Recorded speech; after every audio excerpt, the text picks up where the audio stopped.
Yeah, that's what she says.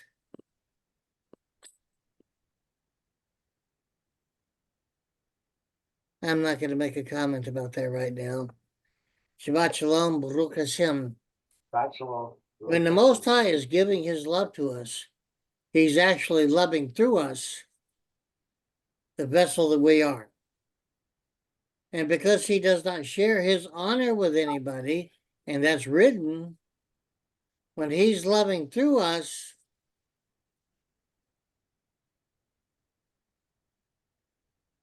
as long as his activity is there and he's moving through us, his honor is there too, making us an honorable vessel. Now, some would say that because of the lesson of the vine, that the Most High, the Father, is actually the custodian or husbandman of the vine. It's actually the right-handed power with his honor that's actually loving through us with the love, the fruit of the Spirit that he's received from the Father. Now, I cannot argue this point, okay? But because Yeshua has always said to us in the letters that he's revealed to us everything the Father's revealed to him, that leaves Yeshua in those moments to be an open conduit that whatever the Father reveals to him, he's revealing to us. So even though it goes through Yeshua, is it still not the Most High working through him? Because we are commanded to pray to the Father. We're not commanded to pray to Yeshua. We're commanded to worship the Father and only the Father, not Yeshua. We're commanded to praise the Father, not Yeshua. So with all these collective references from the Father to us, and we know it's through Yeshua, even though it's through Yeshua, then we would still say it's the Most High, the Father, with the fruit of the Spirit through us.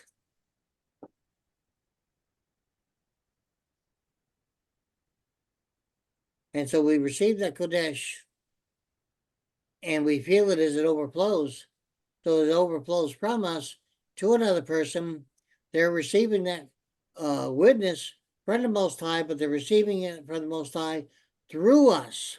So they identify us with his Kodesh, they identify us with his fruit of the Spirit, and they identify us with the presence, revealed presence of the Most High. It is through the fruit of the Spirit that he chooses to reveal himself and give his Kodesh to identify it as really being him. And that's how he reveals himself to each and every person. It is through the fruit of the Spirit. Is this making any sense? Yes. Yes. And likewise, with his joy, with his peace, with his mercy, with his gratitude, with his humility, with his patience, with his kindness, all the other fruit of the Spirit, inclusively, same thing occurs. So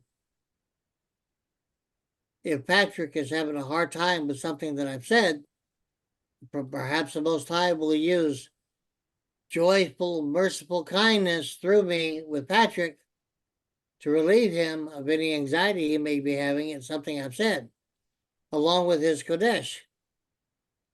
It may have the initial appearance of having come to me, from me, but it's actually coming from the Most High, and he's only using me as that vessel. Remember, I am but a servant, as are we all. Okay? This is the reason again. The only real fear that I've ever had is thinking too much of myself before him, knowing that I'm before him 24/7. So if we keep this in mind, there's something here that I want to make sure you understand that we haven't spoken about yet.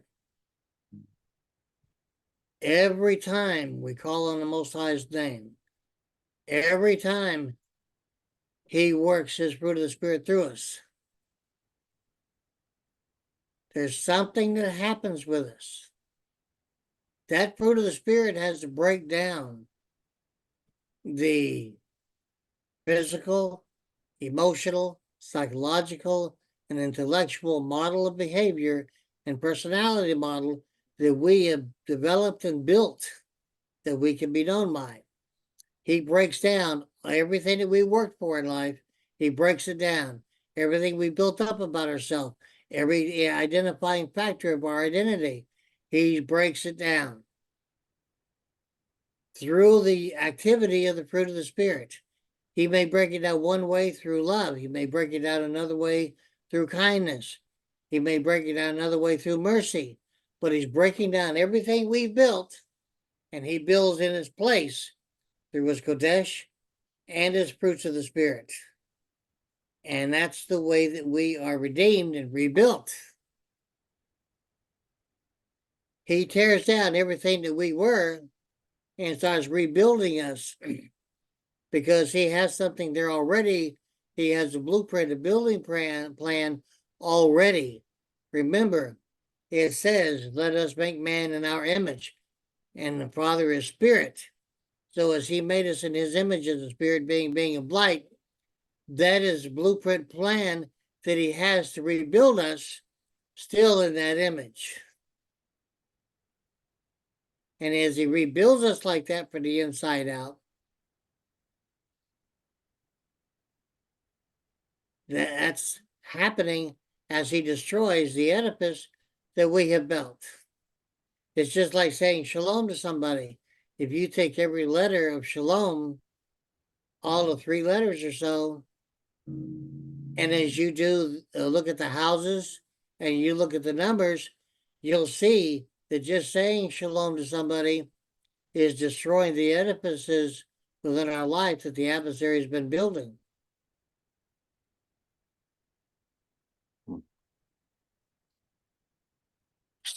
So the Most High uses his Kodesh and his fruits of the Spirit to tear down what we've been building. So that is not an offering that we would give to him because he finds it unacceptable. So he rebuilds it into something that he's built and he accepts. And as we intercede for people, the same thing's happening in intercession with other people. The same thing is happening with us, is happening with somebody else as we pray for them. And we're asking the Most High to give them all the fruits of the Spirit, producing and reproducing in their heart and life, and it all remains on the Father. The same process happening day by day. And as you ask for new fruit of the Spirit every day, we have a new generation line that goes out, as I've told you, for that day.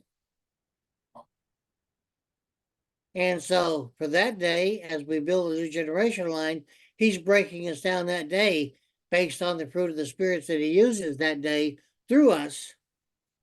And the same thing happens with whoever it's overflowing to. And the more that he tears down what we built, the more he reveals himself to us, because he doesn't reveal all of himself in one single day. He reveals to us based on the fruit of the Spirit that comes to us and works through us with his Kodesh.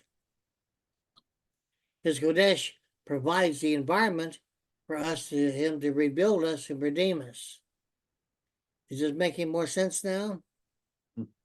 Now, as he does that, as he breaks down that edifice that we built ourselves into, there is suffering along with it, as we had read, the suffering that we go through. The suffering we go through is destroying everything we built in our own eyesight, and our relationship through that edifice, through that model of behavior, through that personality we built. He's destroying the relationships that building block has and replacing it with what he builds. That's how come friends that you had before will drift away from you. And you'll have new friends as they relate to you coming into your life. Is this making any more sense? Mm-hmm. Yep. The more they feel his Kodesh, the more they feel his fruit of the Spirit, the more he's breaking down everything you built in personality and model of behavior. Those friends are related to that model of behavior and that personality. As your work is destroyed, they won't have any more interest in you. They're going to gradually fade away. Is this making any sense? Yep.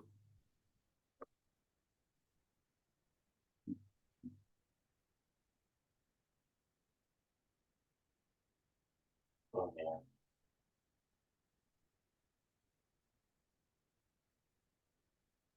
Any I'll be right questions, back. comments?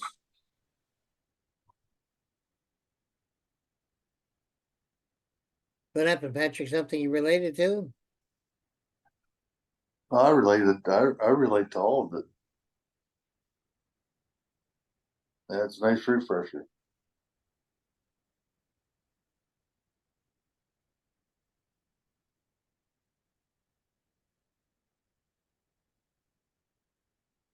When you look at your wife, what do you see all around her?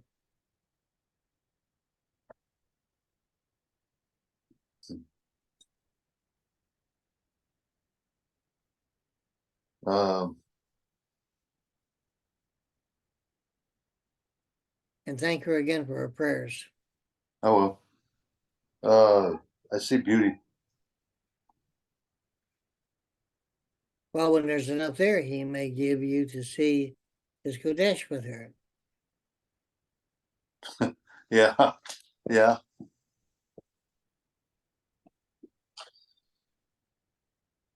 Is this coming together a little bit more?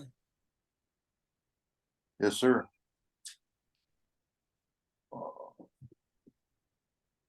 No comments at all, huh? Okay. I'm Tove. Oh, you're good, huh? Yep.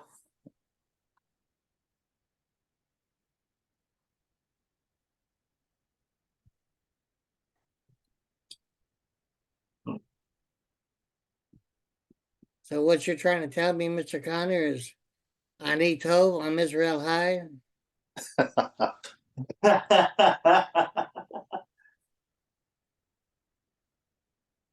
Was that what you were conveying? Maybe not entirely. You said you were told you were good. Yeah. Well, when you say it in Hebrew, instead of saying I am in English, it's Ani. Ani Tov. Ah, okay. I'm Israel High. It's just saying, yes, we as Israel, we're alive in him. Baruch Hashem. Baruch Hashem. We'll get there. So,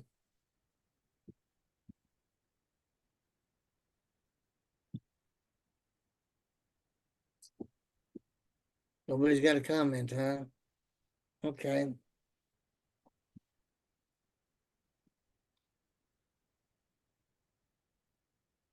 I think Michael's doing something, isn't Obviously. Now, if we take a step back, Mhm. if we look back on chapter 4 to verse 1, and we see, if then the Mashiach has suffered for you in the flesh, you also arm yourselves with the same mind. For everyone that is dead in his body has ceased from all sin. Does that mean your body has died?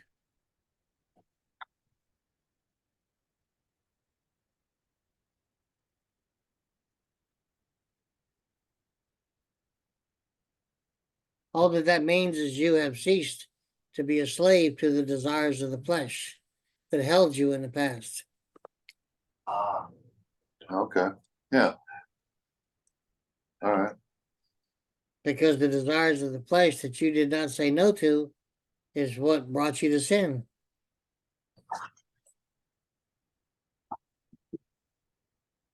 Now, verse 1 takes up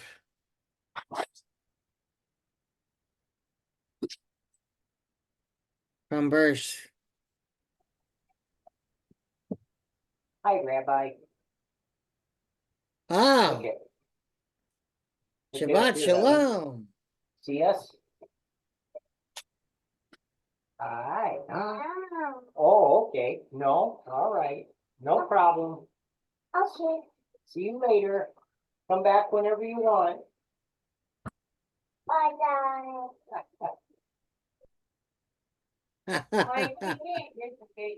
Just a moment. Yeah.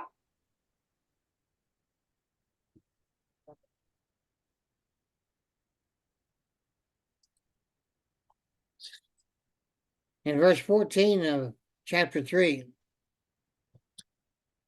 if it should occur that you suffer on account of righteousness, happy are you. And don't be terrified by those who would terrify you, or be in an uproar. But sanctify Yod-Heh-Wah-Heh, because here it says that the Mashiach is actually called Yod-Heh-Wah-Heh as well. And you be ready for a vindication before everyone who demands of you an account of the hope of your faith. And meekness and respect is having a good conscience, so that they who speak against you as bad men may be ashamed for having maligned your good conduct and the Anointed One.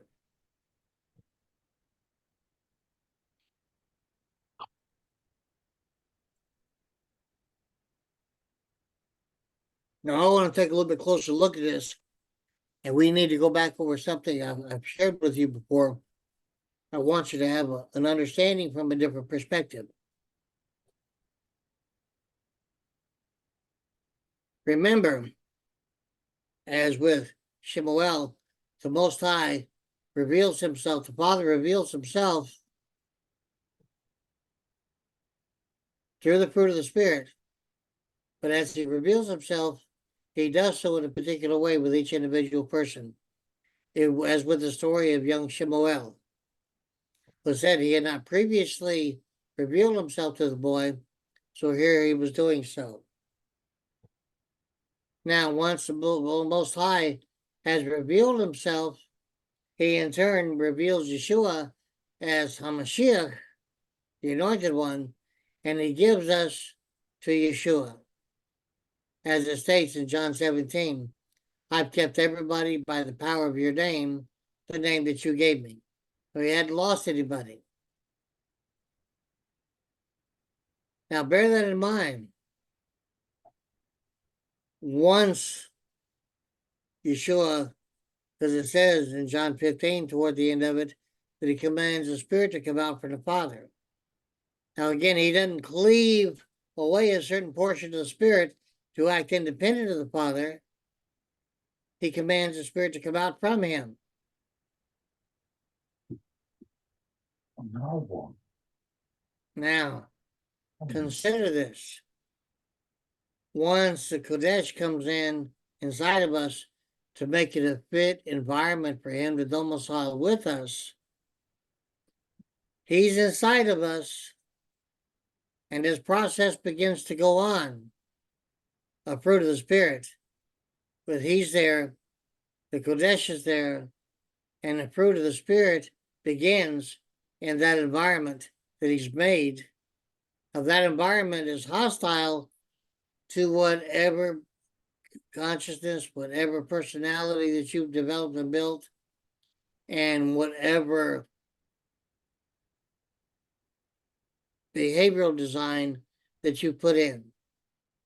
So as you accept Yeshua and he comes inside with that Kodesh inside of you as well, that Kodesh is disruptive to everything you had previously built in personality and behavior. And then he tells you to knock and keep knocking on his door inside of you.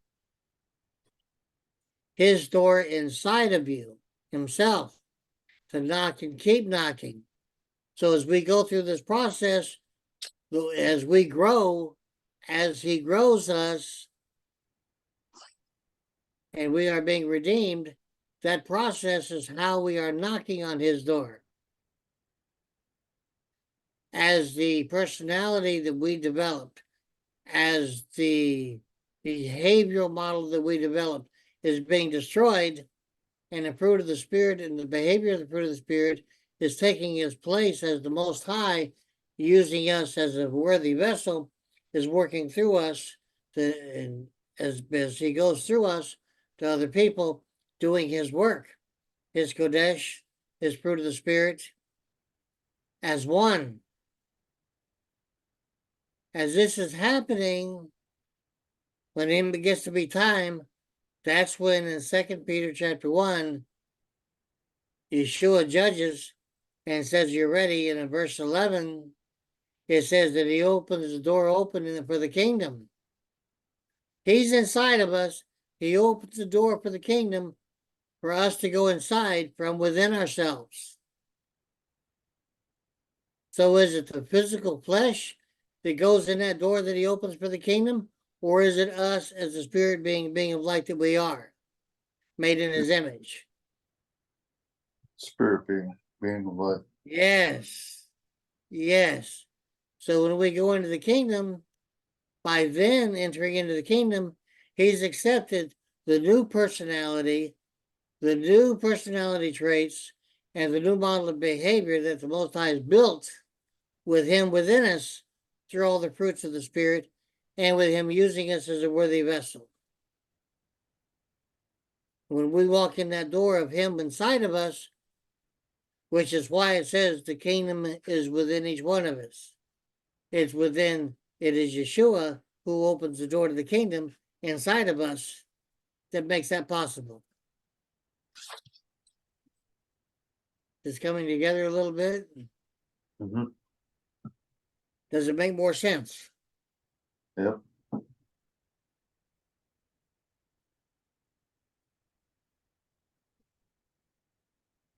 This is why people will look at you and say, is that really you? You've changed so much. A couple of years ago, I had a guy who knew me at Fort Bragg in North Carolina when I was with Special Forces. And he's just talking to you now, listening to you now. He says, you're not even the same person. You look different, act different, talk different. I hardly recognize you. I slept nice and happy that night. Never had anybody tell me that like that before. So it made me feel pretty good.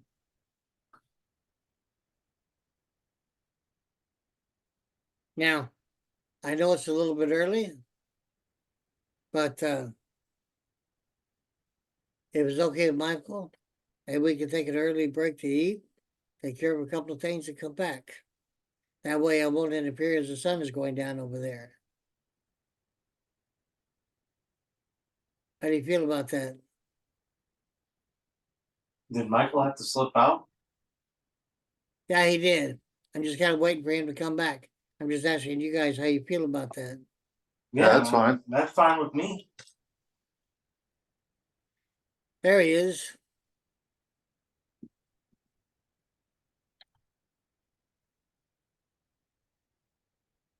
Shabbat Shalom, Michael. Shabbat Shalom, Michael. Bye, Shalom, Rob. Are you okay? I am rolling with the punches. I do understand. With what we've been discussing, it makes sense. Are we still being recorded? Yes, we are. Just a moment there. Okay, I was going to say,